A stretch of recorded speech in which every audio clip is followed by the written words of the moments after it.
jaixei hasieri emoteko zelan ez. Txupinazio eta pregoie. Eta urtenguen be pregoilari edarra gaukegu zemen zain. Zeken dixotik ikusten donikonek biarra harto itxin dabela. Eudei erregalu emoteko aminukegu Juanjo Martinez alkatie eta txalo bela bat azartuko dugu zautengo pregoilari xek. Proiektu politoren sortzaile izan direnek, ondoren lehendakari moduan egon direnek eta eurekin batera lanean ibilitako hainbat eta hainbat jenderi eskerrak eman nahi dizkiegu. Gaur, udaletxe hontan denak ez dauden arren, euretariko asko gurekin ditugu. Eta eurei hitza eman baino harina guztiz merezitako txalo handi bat eskatu nahi genizueke. Txalo bero bat mesedez dugu.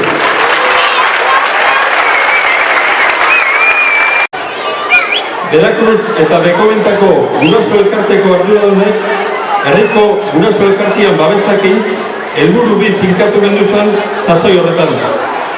Bata, herriko ikastetxe desberdinen artean umeak eta gurasoak eukesan mugak haustea eta elkarlanean eskolaz kanpoko ekintzak antolatzea denentzat.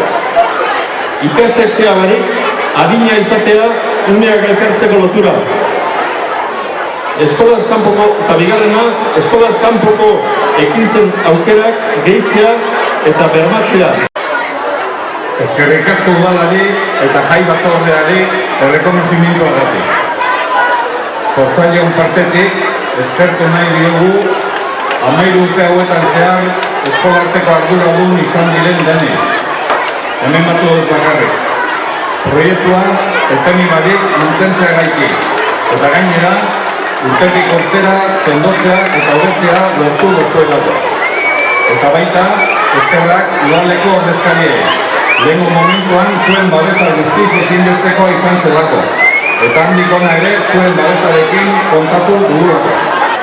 Modu berezian, dei egiten dizuegu jai hauek inolako violentziarik eta jarrera matxistari gabe eta emakumeen ganako errespetu osoz bizitzeko.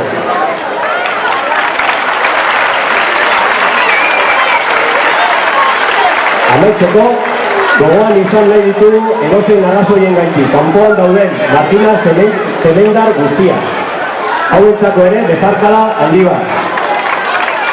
Eskolarteko gurasoen federazioa jai zoriotsua opa dizkizue. Gora Martina Zemendar!